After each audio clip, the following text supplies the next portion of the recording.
Chers amis du ciel bleu astrologie, fous d'astrologie ou passionnés tout simplement, je viens vous retrouver pour vous parler de Neptune. Alors Dieu sait si j'ai demandé à cette belle planète bleue de m'inspirer pour vous transmettre au mieux tout ce que j'avais pu vous traduire et vous partager ces influences subtilement avec la poésie qui serait de mise, ça serait bien.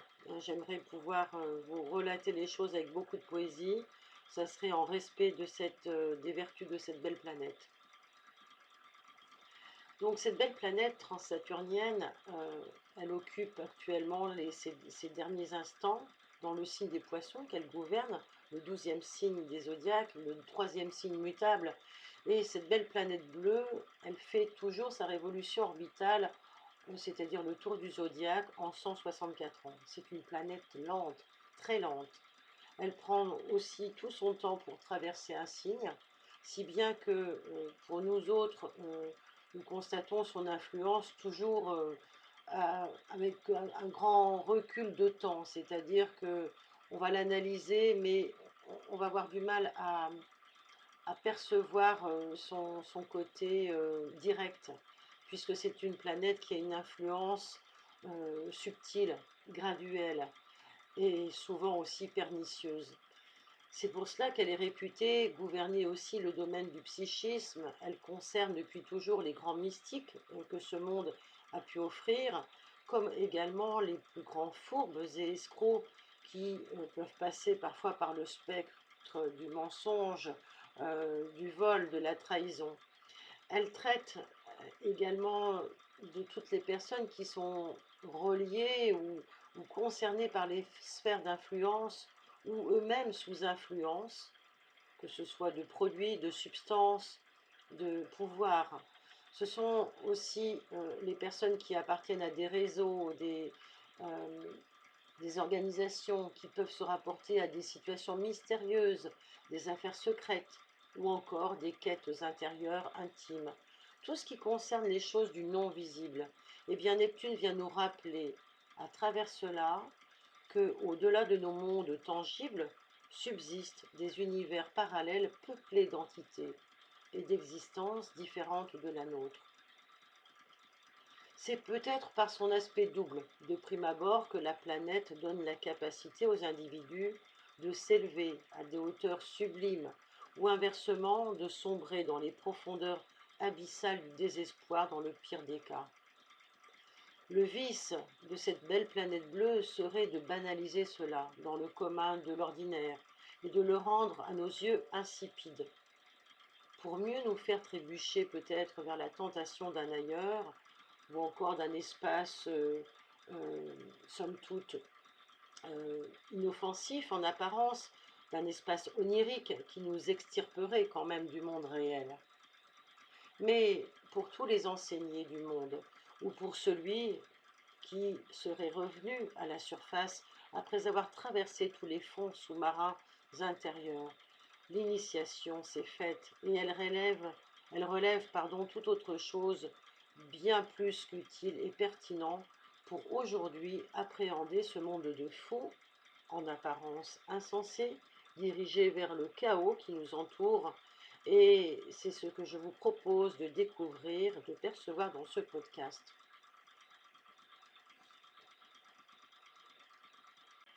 Nous vivons une époque troublée, une époque dans laquelle nous pouvons, à juste titre et d'une façon légitime, nous sentir perdus et nous sentir, comment dirais-je, impuissants par rapport à tout ce qui se passe dans, dans ce monde. Il y a un espace de sidération par rapport à des choses qui sont inadmissibles et qui sont inattendues aussi. Puisque nous sommes censés naviguer, nous diriger vers du progrès et de la bienveillance et des choses qui vont aller dans un sens de mieux-être, de bien-être et de bonheur pour l'humanité. C'est ce qui est proposé sur certains côtés, notamment par les sociétés de consommation, les éducations, etc., notamment des civilisations occidentales.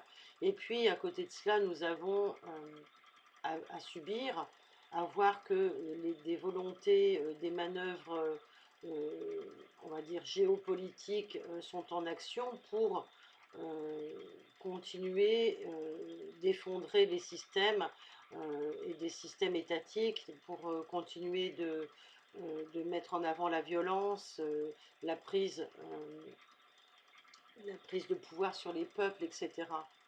Donc toutes ces choses qui sont aujourd'hui tellement pénibles et qui signifient que nous sommes dans un état de décadence et de déchéance, sans aller plus dans le détail, nous montrent qu'il y a quelque chose qui se termine pour nous. Nous sommes sur une fin de cycle et Neptune, cette planète merveilleuse qui nous parle du grand tout au niveau du signe des poissons qu'elle gouverne, nous invite à proposer notre lecture de ce que nous vivons.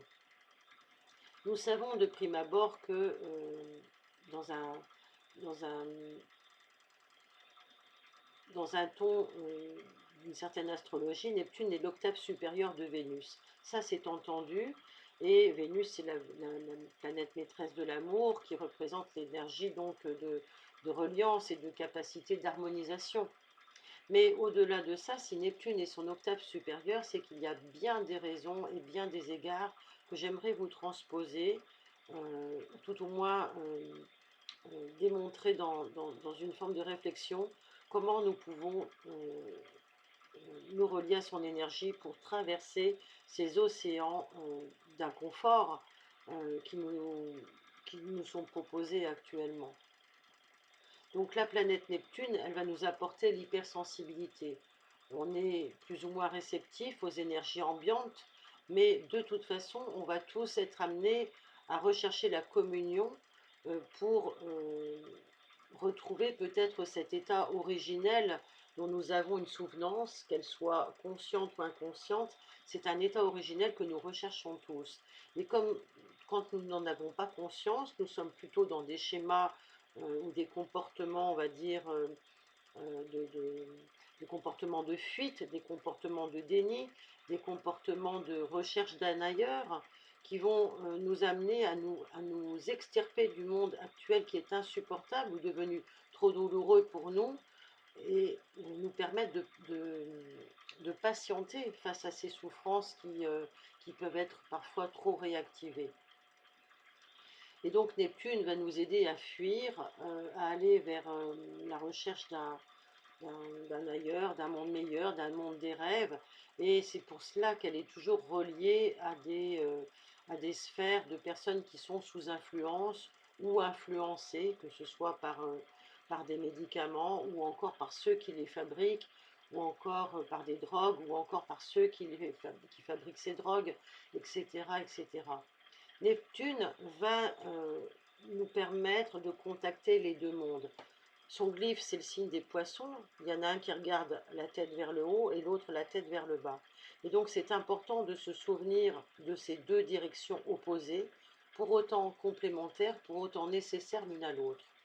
Pour comprendre que pour chacun d'entre nous, il y a toujours à l'intérieur de nous comme à l'extérieur de nous ces deux directions opposées. Je ne parle pas de féminin masculin, je parle simplement d'énergie qui sont non pas en opposition, à voir en opposition, mais qui sont en complémentarité pour pouvoir se dire qu'il y a un équilibre sur une balance, un équilibre dans le grand système du réel et du grand tout. Bien sûr que Neptune, c'est la planète qui, pour l'astrologie traditionnelle, la planète de l'occultisme, de l'ésotérisme, c'est celle qui peut aussi nous entraîner dans la paresse, la négligence, la passivité. C'est très facile de se souvenir de cela parce on glisse en même temps que les flots arrivent.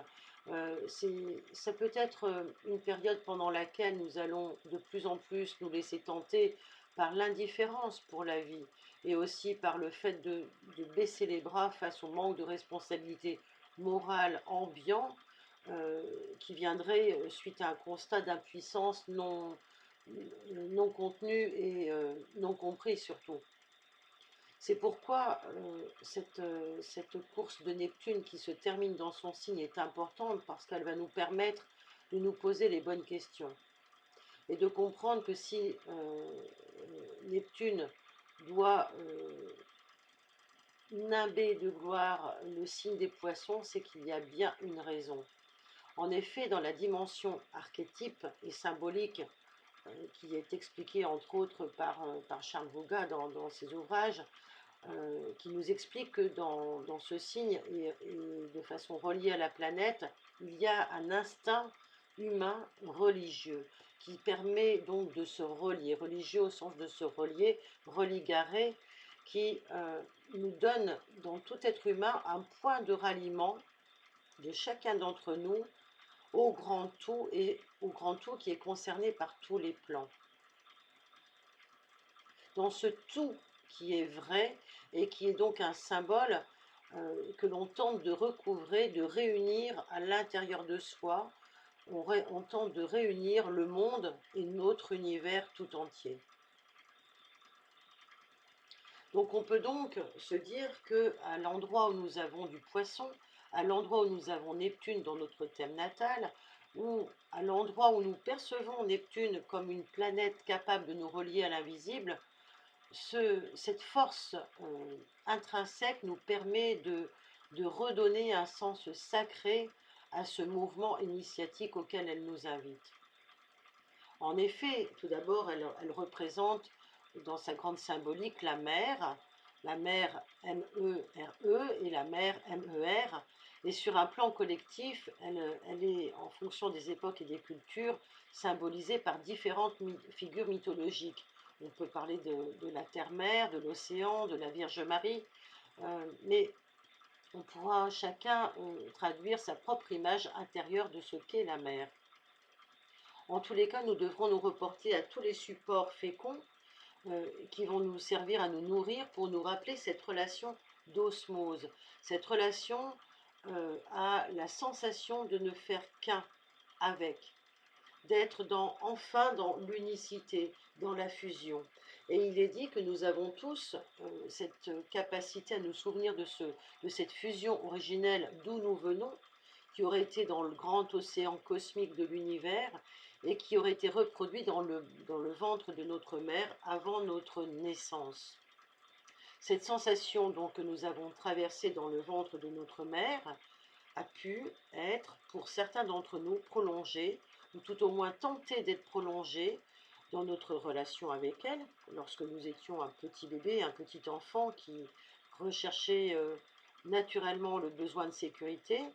Eh bien, cet enfant a grandi et en tant qu'adulte, il a pu avoir à connaître quelques manquements dans son accomplissement pour vouloir encore étendre cette demande de mère divine d'une façon totalement inconsciente et la traduire à des comportements de dépendance, à des drogues, à des substituts maternels, à des substituts qui vont lui rappeler la fusion. Et comme toute personne qui sait comment on vit mal le fait d'utiliser des substituts, que ce soit des substituts médicamenteux, des choses qui nous permettent de fuir par le rêve, etc., ou par des travers psychologiques, eh bien, on sait que cela nous entraîne à des lendemains qui déchantent, à la fameuse gueule de bois qui nous fait beaucoup de mal et beaucoup souffrir.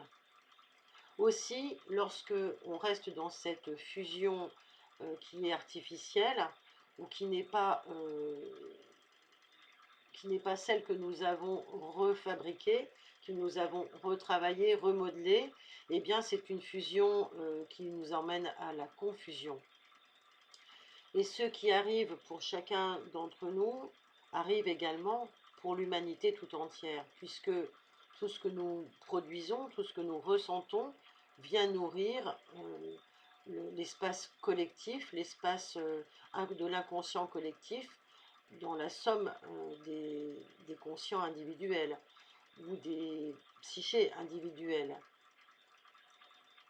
C'est pourquoi aujourd'hui on peut comprendre qu'il y ait cette grande part de souffrance dans l'humanité qui recherche elle aussi son point de ralliement, son point d'unité et qui, par défaut, n'arrivant pas à s'équilibrer avec le respect de sa création, produit des aberrations et des abus sur l'ensemble et les autres parties qui font partie de ce tout.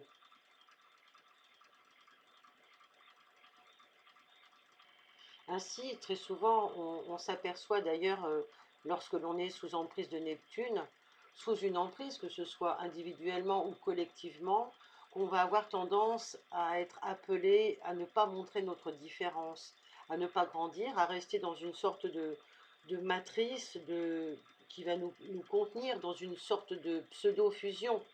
Et on le voit aujourd'hui dans notre monde, il y a plein de parties où on peut retrouver ce fameux tu dois penser comme cela, tu dois penser comme moi, qu'il soit religieux ou pas, hein, ça peut être dans des formes de pensée et de doctrine, d'endoctrinement.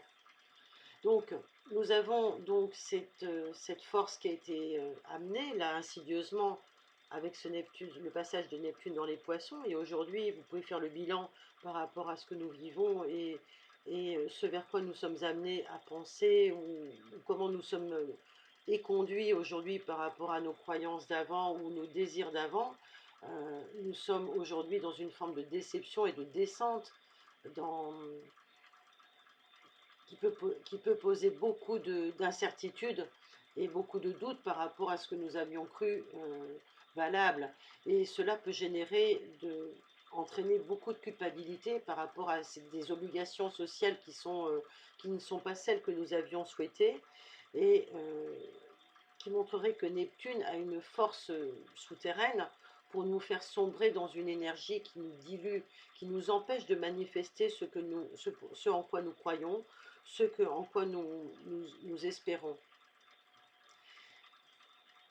Mais avant que Neptune puisse retrouver son identité et correspondre peut-être à des aspirations spirituelles différentes et matérielles différentes pour une nouvelle Terre, lorsqu'elle sera passée dans le signe du Bélier, nous devons œuvrer pour que celle-ci ne soit pas entraînée à notre insu et que l'énergie ne soit pas fabriquée, ne fabrique pas des modèles de moules, que ce soit des moules vers une convergence de surveillance sociale, par exemple de surveillance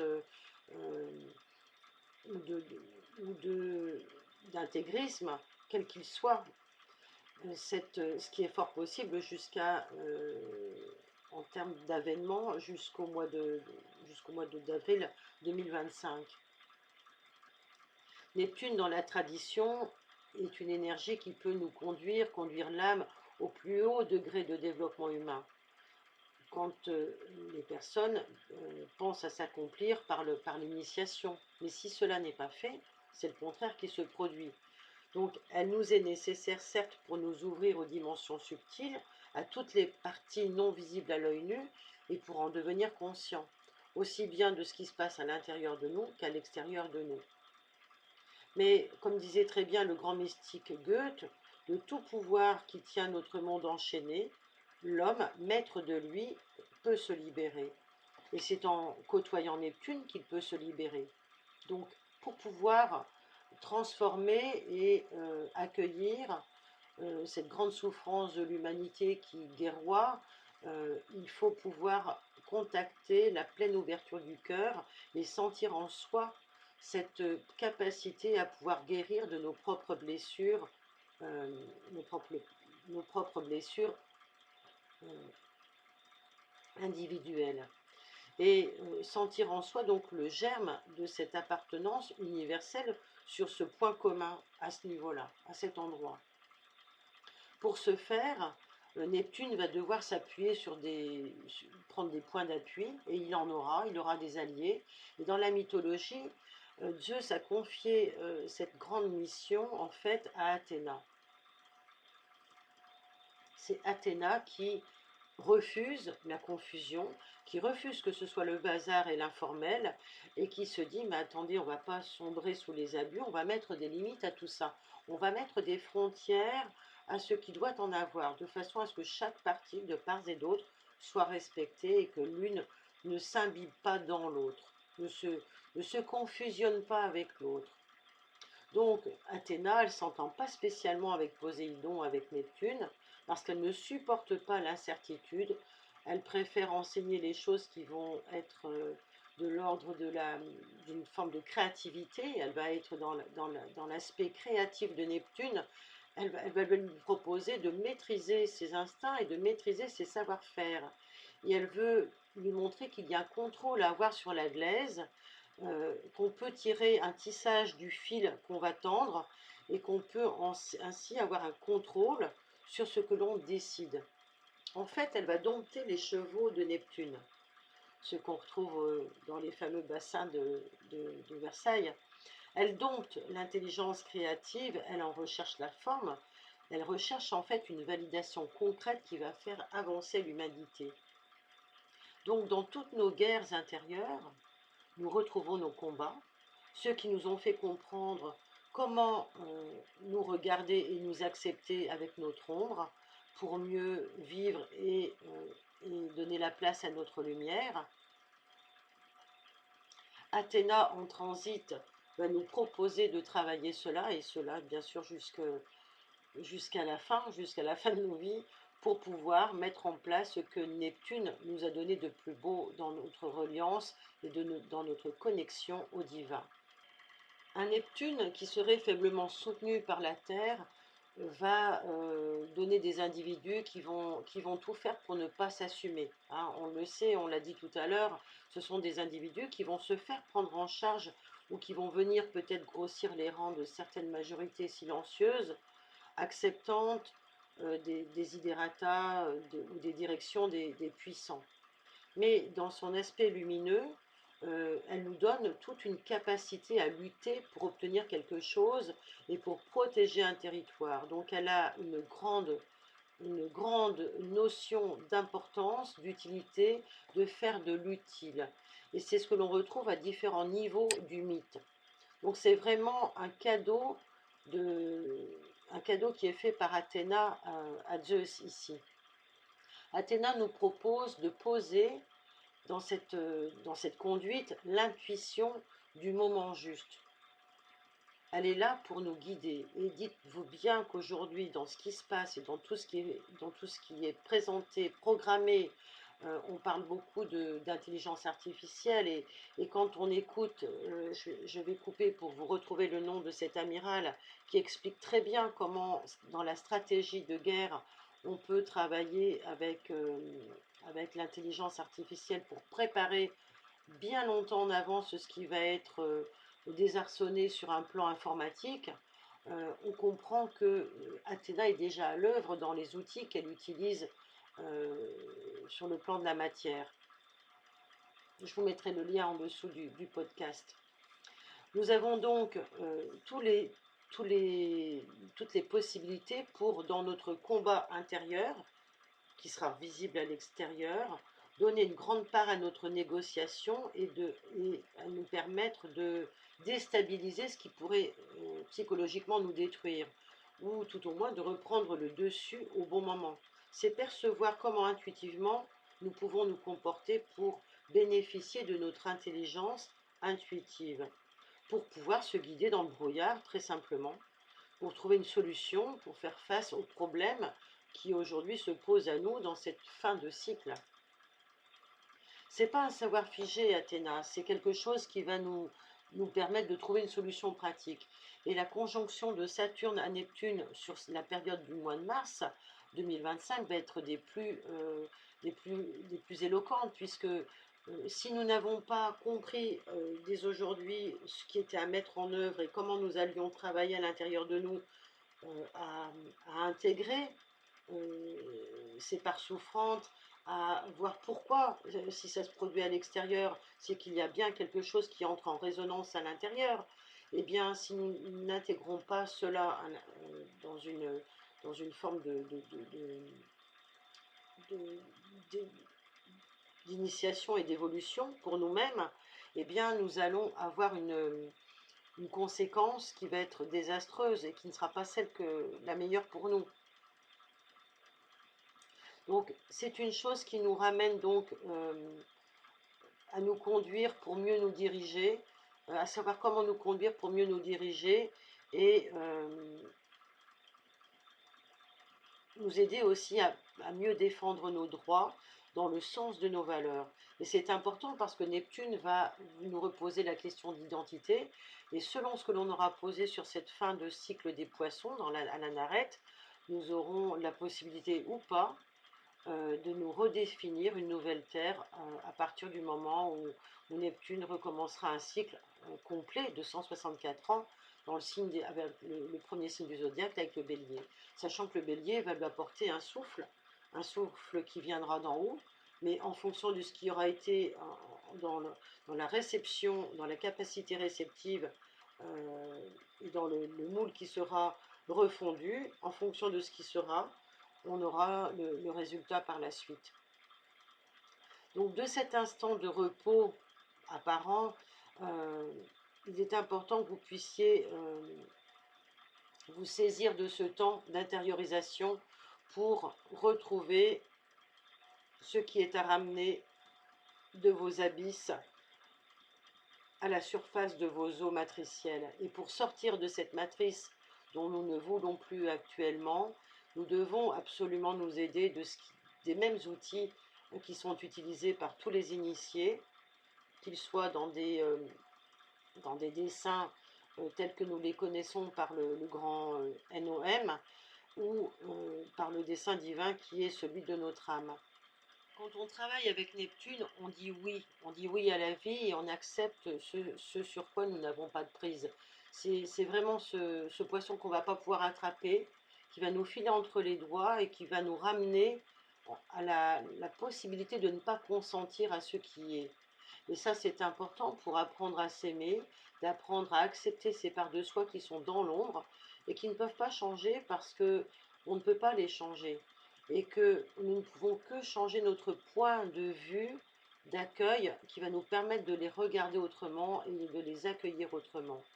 Et ces souffrances-là qui nous viennent donc d'événements, de mémoires peut-être d'enfance, peut-être intra-utérine, peut-être de vie d'avant, ou qui sont reliées directement à des choses qui nous auraient été transmises par les fées du berceau, par l'arbre généalogique, nous pouvons nous en saisir pour transformer, accepter que cela devienne enfin une souffrance qui prendra fin.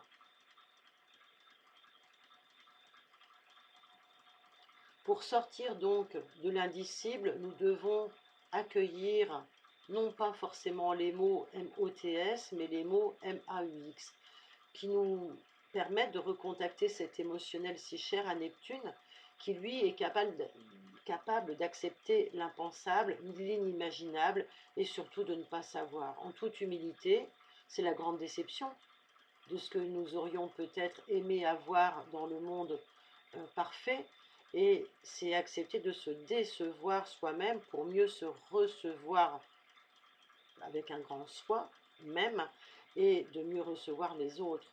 Donc Neptune, au début, nous fait croire qu'il nous ramène à notre statut d'humain, mais en fait, il nous montre comment repartir de ce statut d'humain pour aller plus haut.